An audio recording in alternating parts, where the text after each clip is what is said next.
sin señal. No sé si a usted le pasa, pero a mí, cuando estoy viajando, me toca salir de la ciudad y llego a un lugar, lo primero que reviso es si tengo señal, ¿verdad? Tengo que revisar mi teléfono a ver si todavía tengo red para que me entren llamadas, me entren mensajes, etc. Le hemos puesto este título en base al siguiente versículo que me gustaría que usted lea conmigo. Está en 1 Samuel capítulo 3, versículo número 1, dice de la siguiente manera. Mientras tanto, el niño Samuel servía al Señor ayudando a Elí. Ahora bien, en estos días los mensajes del Señor eran muy escasos y las visiones eran poco comunes. Las visiones eran poco comunes, la palabra o el mensaje era escaso. Y me gustaría mostrarle un par de fotos que estuve buscando. Yo no sé a cuántos de ustedes les suenan estas imágenes. Yo no soy tanto de este lado, ¿no? Yo sé que hay algunos que sí le dicen, yo sí veo las caras. Yo soy más de este lado, ¿no? Yo utilicé más este de acá. Ahora, lo gracioso, los jóvenes no entienden nada. Lo gracioso de esto es que aquí tú ponías el cassette. Tenías que esperar que se acabe, darle vuelta y volver a poner el cassette. Ya después de unos años salieron unos más chéveres, ¿no? Que daban la vuelta solito. Ya comenzaban los sonidos futuristas, ¿no? Y ya estaba cambiado solito el cassette. Entonces, lo chévere de esto es que para tú sintonizar la radio que tú querías, 102.5, pero todos somos cristianos, entonces tenías que estar en uno de estos botones, no sé cuál, modulando, ¿no? Tú buscabas 102.5 y por ahí comenzaba hasta que salía la canción, salía el pastor ahí hablando y tú dices, ya sintonicé. Ponme la siguiente foto, por favor. Esto también lo viví yo. Este sí lo viví yo. Estos televisores que tenían una vida entera por detrás, ¿no? Porque era un televisor que tú le veías la pantalla y tenía 3 kilómetros atrás de motor. Entonces eso también lo viví yo. Lo gracioso de estos televisores es que tenían estos dos botoncitos acá. No había pues control remoto. Los más pequeños de la casa nos mandaban a moverla, ¿no? El abuelo, el papá no se levantaba. Decía, anda, ponme en Canal 2, Ecuavisa, que quiero ver noticias. Y tú tenías, aparte, que en ese tiempo no te dejaban estar tan cerca del televisor, ¿no? Tenías que estar lejos. Tú tenías que levantarte, llegar y comenzar. Clic, clic, clic, clic, clic, a mover. Y hay de ti si te pasabas, pues tenías que darle toda la vuelta, ¿no? No se podía regresar uno.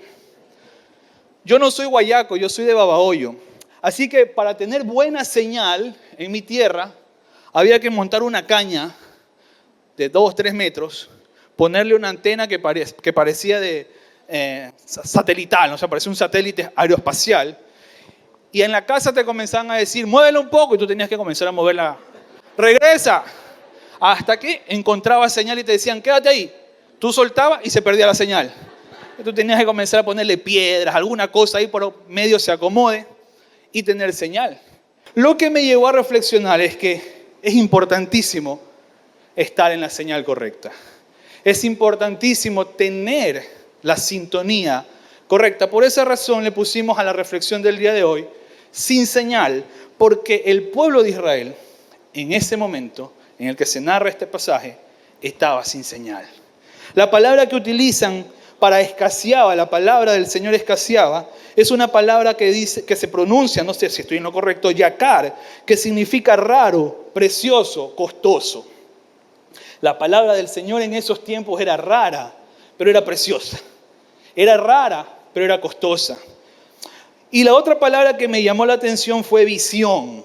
Decía la visión, no había visión en esos días. Y viene una palabra que significa, o se pronuncia chazón, que significa dirección divina.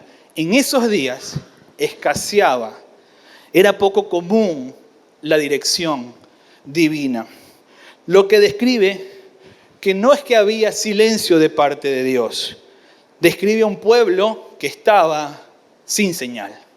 Un pueblo que se desintonizó, no sé si existe esa palabra, pero que perdió la señal. No estaba en el lugar correcto, no lograba afinar la señal adecuada. Y así como nos tocaba a los que recordábamos estos aparatos electrónicos,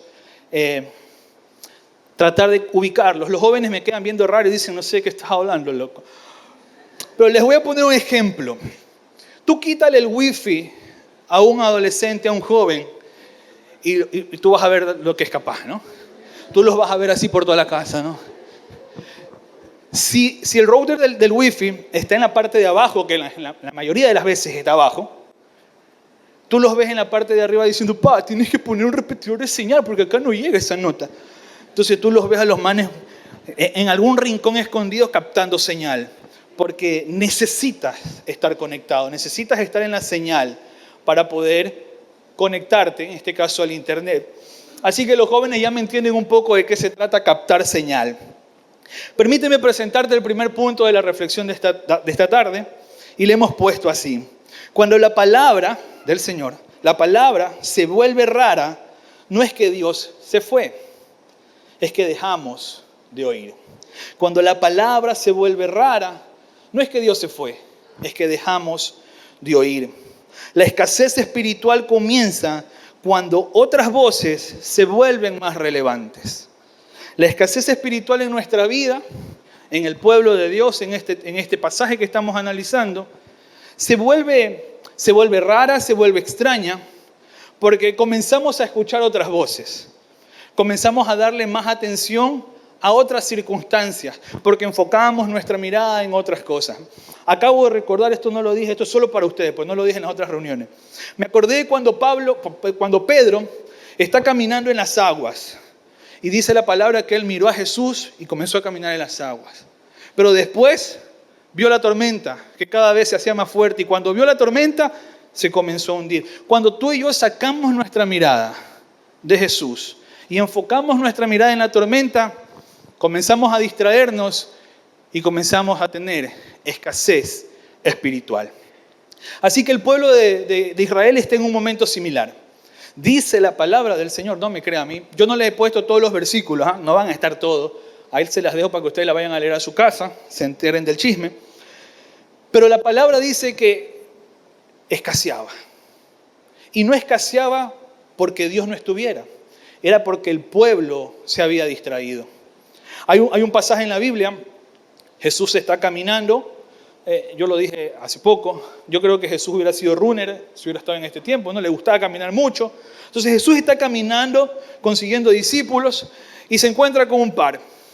Y le dice uno, sígueme. Y uno de estos jóvenes le dice, chévere, me gusta la idea, pero déjame enterrar a mis padres y te sigo. A mí me saca de foco un poco la respuesta de Jesús, porque Jesús le dice, deja que los muertos entierren a sus muertos. Y yo digo, bueno, el Jesús al que yo sigo no es tan malo como para no dejar enterrar a tu papá. Acaba de fallecer, ¿no? ¿Cuánto puede durar un velorio? Si es guayaco, 2-3 días, hasta que se acaben las rosquitas y después todo el mundo a su casa. Pero ¿por qué Jesús no deja que entierren a sus padres? Así que me puse a investigar y la costumbre de los judíos en ese tiempo era, voy a esperar unos años hasta que mi papá muera. No es que había fallecido, es que el personaje bíblico está diciendo, mi papá ya está grande, así que espérate un chance, un par de añitos, no le calculo más tampoco, que se muera y yo te sigo. Entonces Jesús le dice, no, eso sí que no. Se encuentra con alguien más y le dice, ¿sabes qué? Déjame ir a despedirme de mi familia. Y Jesús también le dice que no. ¿Sabes por qué? Porque muchas veces nosotros nos distraemos con cosas que son importantes, porque estos dos ejemplos que te estoy poniendo no son pecado, ¿no? Estar con tus padres, acompañar a tus padres no está mal. Despedirte de tu familia no está mal. Pero el problema es que te distraes de las cosas, te distraes con cosas importantes y olvidas el llamado de Jesús en tu vida. Muchas veces nos distraemos con cosas como, es que estoy trabajando mucho. Déjame salir de estos meses de trabajo que son pesados y a mí me gusta comunidad cristiana. Créeme que la paso bien, cantan chévere y eso de saludar a las demás personas me gusta. Pero ya cuando ustedes comienzan con esa nota de que únete a un grupo, que ven acá, que el desayuno, que la hombría, ya se comienzan con esa nota y ahí yo estoy ocupado. Ahorita estoy ocupado. Así que dame chance. Una excusa que dan los jóvenes, adivinen cuál es. Es que estoy a full en la universidad. Entonces salgo de la universidad y estoy 3 materias que tengo que ver ahorita. Entonces termino eso Y yo, de cabeza, profe, de cabeza. Entonces, yo siempre tengo algunos años sirviendo al Señor en jóvenes y después les pregunto, ¿no? Oye, ¿cómo te fue en los exámenes? Me quedé en las 3, profe. Oye, pero no viniste porque estabas estudiando. Sí, pero es que me tienen pica. Yo creo que es el enemigo. Entonces, siempre ponemos una excusa. Yo no estoy diciendo que no trabajes, yo no estoy diciendo que no estudies, obviamente hay que hacerlo. Pero cuando esa es tu excusa para no responder al llamado de Dios, es el problema. Si tu celular vibra y reaccionas más rápido a las notificaciones de tu celular, antes de reaccionar a lo que el Espíritu confronta en tu vida, algún orden está alterado. Yo no sé si a usted le pasa, yo tengo que confesar mi pecado delante de ustedes. Pero mi celular vibra y yo de una. Ya, no pasa nada.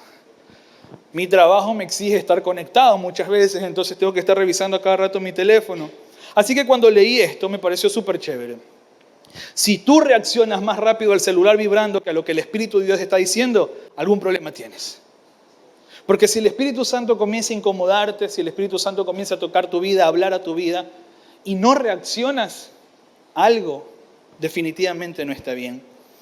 La familiaridad con lo sagrado anestesia el llamado. Elí, en esta historia, Elí es un sacerdote que está en el templo. Samuel, decía el primer versículo, era un niño que estaba creciendo en el templo.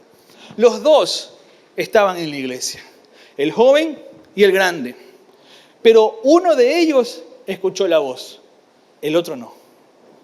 El estar en la iglesia, el estar con lo familiar de esta reunión, puede acomodarnos tanto que nos olvidamos del llamado.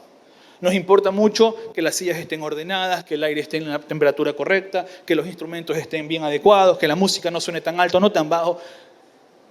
Nos acostumbramos tanto a la vida cristiana que nos olvidamos del llamado de Dios en nuestras vidas.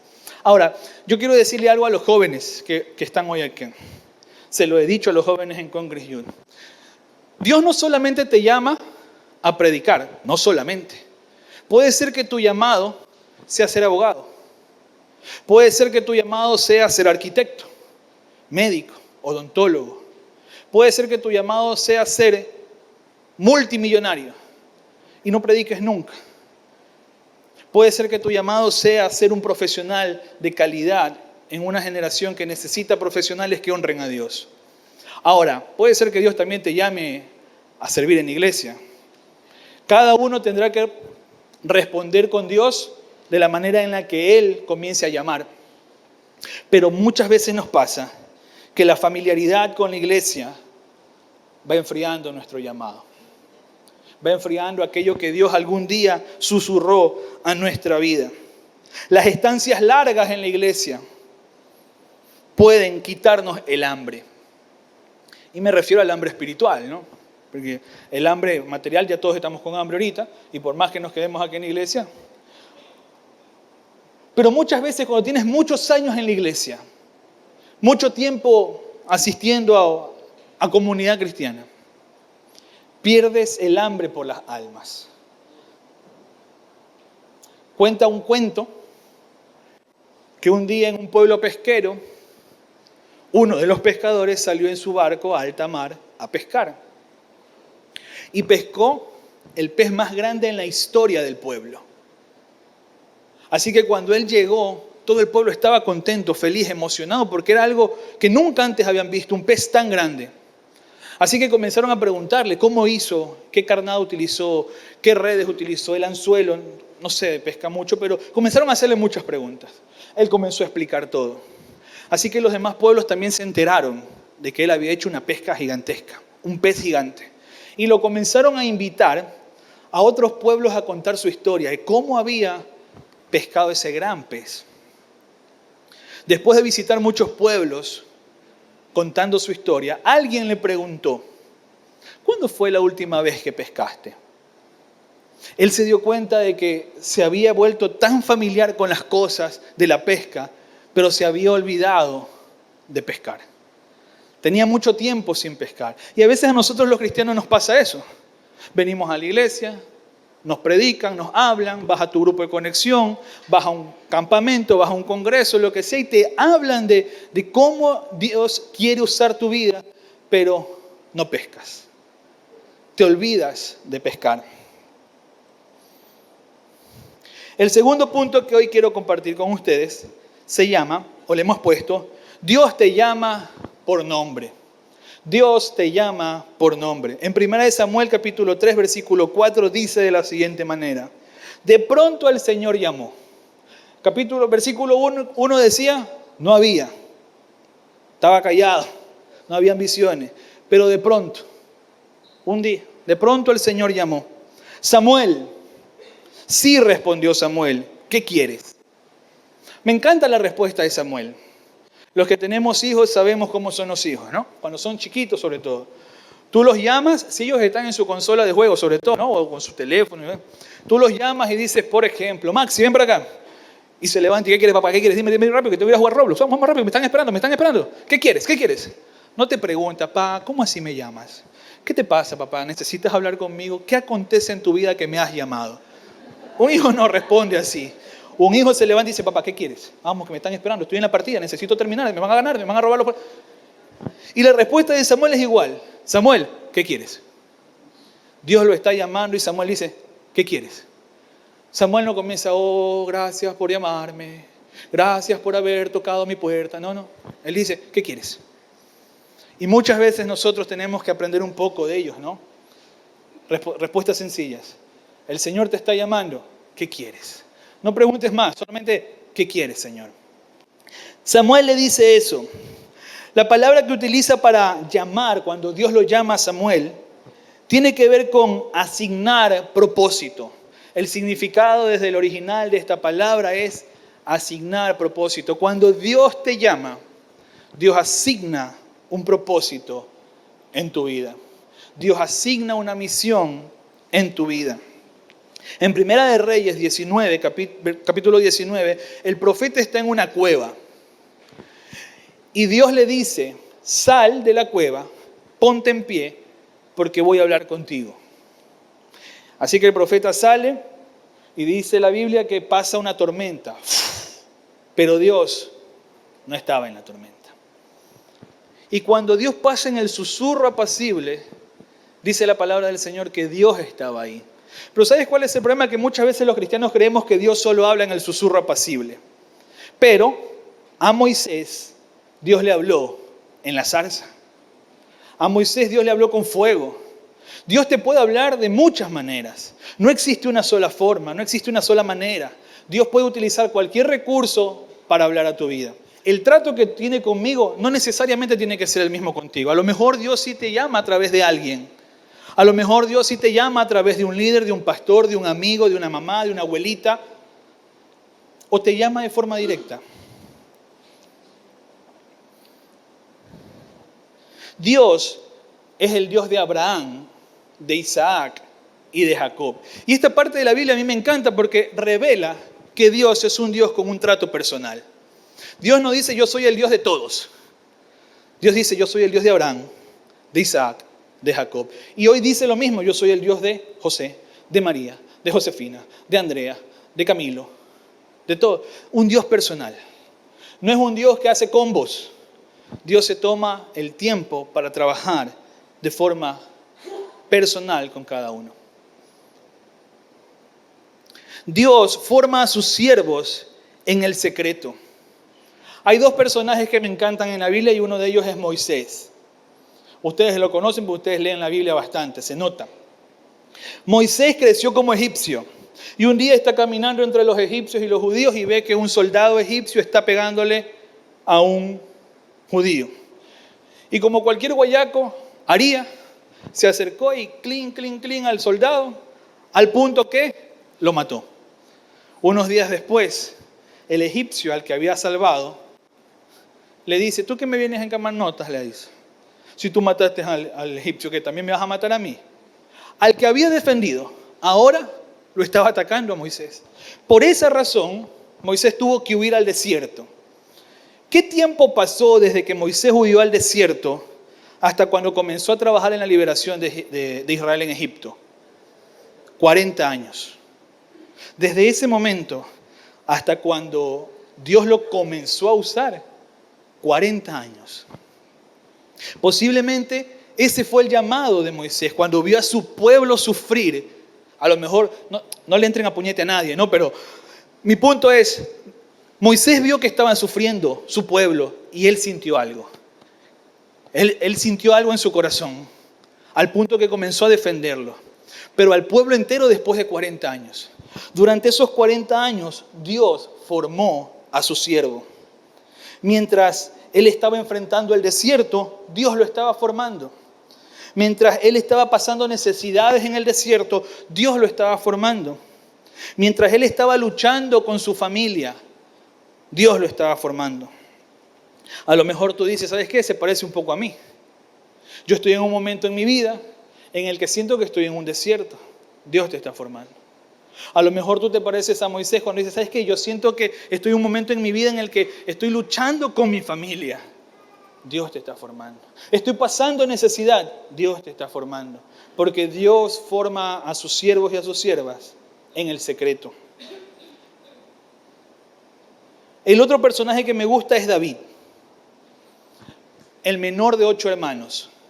El profeta Samuel, el que estamos hablando, visita un día la casa de David y dice, Dios me ha enviado a ungir al nuevo rey. Así que el papá de David comienza a pasear a todos sus hijos, ¿no? El primero, guapísimo, dice la Biblia, baboyense de nacimiento, alto, rubio, ojos azules. Pero Samuel dice, no, este no. Pasa el segundo, pasa el tercero, pasa hasta que se queda sin hijos. Y dice, bueno, yo no tengo más hijos, se me acabaron. Ah, no aguanta.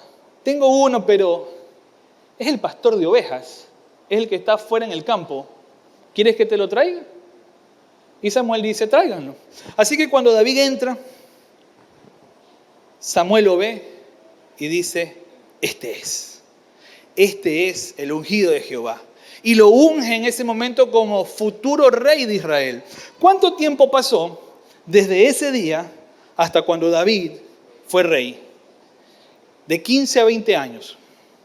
De 15 a 20 años. Durante esos 15, 20 años, David pasó corriendo. De cueva en cueva. Lo querían matar. El rey al que le había cantado lo estaba buscando para asesinarlo. David fue olvidado por su familia, pero Dios lo estaba formando. David estaba trabajando a lo mejor en algo que no le gustaba. Igual que tú, a lo mejor estás en un lugar que no te gusta, pero es lo que hay. Dios te está formando. A lo mejor has sido olvidado por tu familia. A lo mejor no te dan el mérito que deberías tener. ¿Sabes qué? Dios te está formando. Porque Dios forma a sus siervos y a sus siervas en el secreto. El proceso siempre es doloroso y es costoso. Moisés tuvo que huir al desierto y a criar ganado. David tuvo que escapar por su vida y vivir en cuevas. Pero hay una promesa en el libro de Ageo. Ageo 2, capítulo 2, versículo 9 dice lo siguiente. La futura gloria de este templo será mayor que su pasada gloria, dice el Señor de los ejércitos celestiales. Y en este lugar traeré paz. Yo, el Señor de los ejércitos celestiales, ha hablado. ¿Cuál es el contexto de este versículo? Porque ellos recuerdan lo majestuoso del templo de Salomón. Y ahora ven este templo y dicen, pero esta nota no es como era antes. Y ahí es cuando el profeta habla y dice, la gloria postrera será mayor que la primera. Yo no sé cómo fue tu vida antes. Yo no sé cómo fue tu vida meses atrás, años atrás. Pero la promesa del Señor en su palabra es que su gloria postrera será mayor que la primera. Yo no sé si tuviste que vender tu casa. Yo no sé si tuviste que vender tu carro. Si tuviste que cambiarte de barrio. Yo no sé si tuviste que dejar gente, votar empleados. Yo no sé cuál sea el problema. Pero lo que sé es que Dios promete que lo postrero, si estás en la voluntad de Dios, si estás en su camino, lo postrero será mayor que lo primero. Él te va a devolver mucho más. Él te va a dar mucho más. No es mi promesa, es su promesa. Pero eso está condicionado. No es solamente de repetir el versículo, no, aleluya. Se trata de caminar en la voluntad de Dios. Quiero terminar con el tercer punto que le hemos puesto como título: una noche, un llamado, una respuesta. Como les dije al principio, en los versículos no están, pero se los voy a decir. Versículo 2 es el versículo en el que dice una noche. Una noche Dios habló. En el versículo 4 dice, de repente, de pronto el Señor llamó. A Samuel, ¿no? De pronto el Señor llamó. Una noche y un de pronto Él llamó. Y en el versículo 10 dice, y Samuel respondió. Ahora, te cuento el chisme. Yo sé que ustedes se lo saben. Pero Dios lo llama la primera vez a Samuel. Samuel era un niño, dice la palabra. Samuel se levanta y va donde Elí, que es su maestro, que es su sacerdote, y le dice, ¿qué pasó? ¿Me llamaste? Y Elí le dice, no, te he llamado, ¿qué es loco? Anda a dormir. Lo que todo padre le haría a un hijo, ¿no? No molesten a dormir.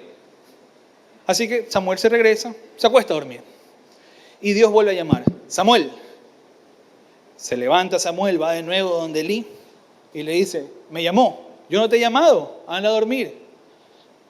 Tercera llamada, Samuel. Él se levanta, va donde Elí y Elí entiende. Lo está llamando Dios. Y le dice a Samuel, si vuelves a escuchar que te llaman, te vas a levantar y vas a decir, habla que tu siervo escucha. Una noche, un de pronto Dios llamó, una respuesta. Así que Dios llama por cuarta vez. Y cuando Dios llama, Samuel se levanta y le dice, habla que tu siervo escucha. Yo tengo claro cuándo fue mi noche. ¿Cuándo fue esa noche en la que Dios me llamó? Yo tenía 22 años a lo mejor. El pastor Francisco era mi pastor, imagínense. Estábamos en un campamento en Nueva Vida, en la ciudad de Quito. 9 horas de viaje, de ida, 9 de regreso. Estábamos en el concierto del campamento. Nos vamos de campamento en mayo, así que si te animas puedes ir.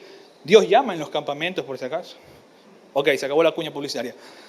Estoy en el campamento, estoy saltando porque estamos en el concierto. Los jóvenes saltan mucho en los conciertos. Me estoy quedando sin voz, me estoy quedando sin oxígeno, porque estoy en Quito. Yo jugué en el llano, soy un deportista del llano, no de la altura.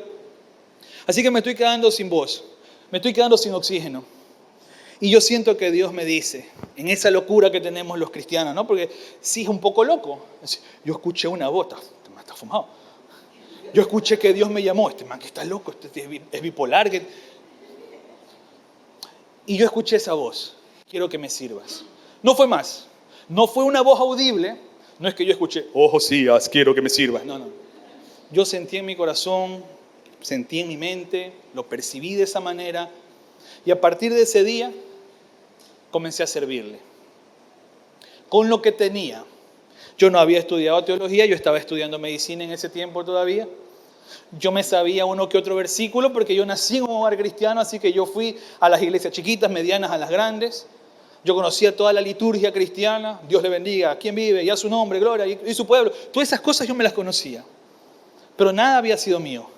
A partir de ese momento que yo conocí a Jesús y a partir de ese llamado, comencé a servirle con lo que yo tenía. Los 3 versículos que me sabía, yo los predicaba.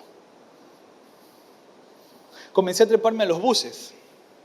Yo me trepaba en los buses a predicar con 22, 23 años. Yo sé que los jóvenes de ahora no conocen este nombre que voy a decir, la Cayetano. Muchos adultos dicen gloria a Dios por la Cayetano. La Cayetano era un bus chiquito, ¿no? Era un bus chiquito, que unas 25 o 30 personas a lo mejor en una Cayetano. Yo desarrollé la capacidad de dormir parado en la Cayetano. Porque yo tenía que coger el bus a las 6 de la mañana hasta el Teodoro Maldonado Carbo, eran 45 minutos de viaje. Así que yo dije, no, yo tengo que dormir. Así que aprendí a dormir parado, recostado en la Cayetano. Me subí a la Cayetano, a la Garzota 1, a la Garzota 2, al Borruta 1, al Borruta 2, la 82, la 56, la 2. Todas esas pasaban por mi zona, así que me subía. Nunca me gustaron los tratados. Los más grandes saben de qué estoy hablando. Eran esos papelitos verticales horrorosos de un solo color que nadie leía. Así que yo hice uno en Word, lo imprimí y comencé a repartir eso en los buses. Después algún otro loco se me unió y nos poníamos a cantar en los buses. Fuimos a la DINAPEN, al correccional de menores, cada 15 días íbamos. Perdí como 3, 4 gorras ahí. Porque los chicos de la DINAPEN me decían, profe, regáleme la gorra. Ya después de la tercera gorra dije, no voy más con gorra al DINAPEN. Íbamos a la calle y le regalábamos zapatillas Bora Bora a los que no tenían zapatillas. A los vigilantes de tránsito que nadie los quiere, le regalábamos agua, botellitas de agua, jefe, para que aguante la insultada pero hidratado.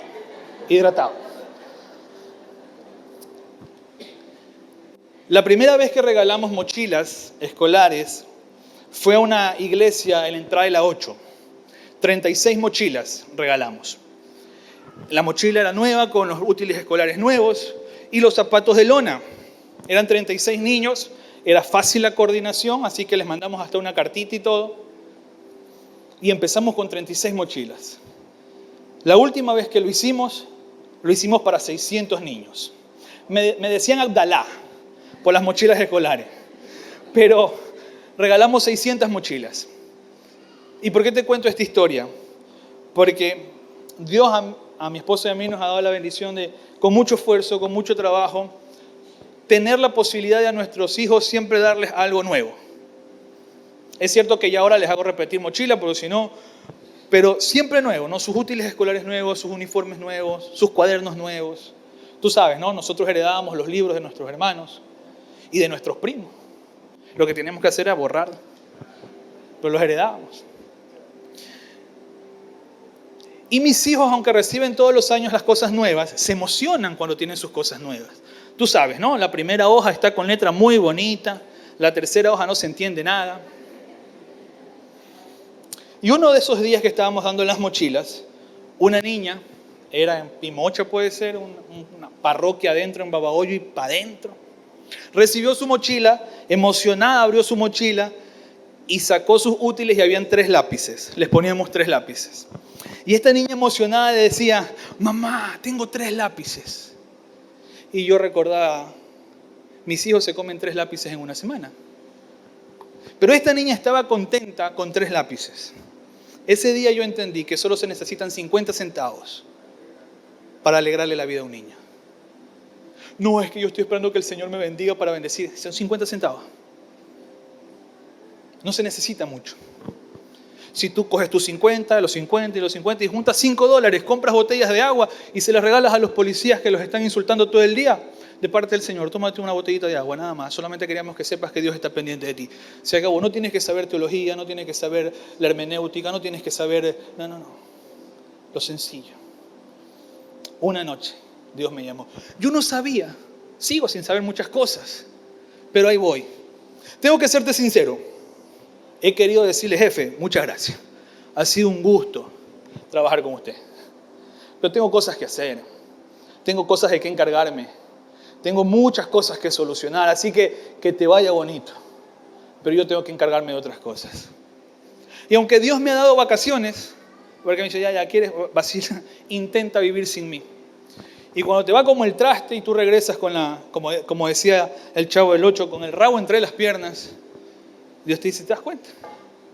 Esto es como la mafia. Una vez que se entra, no se sale.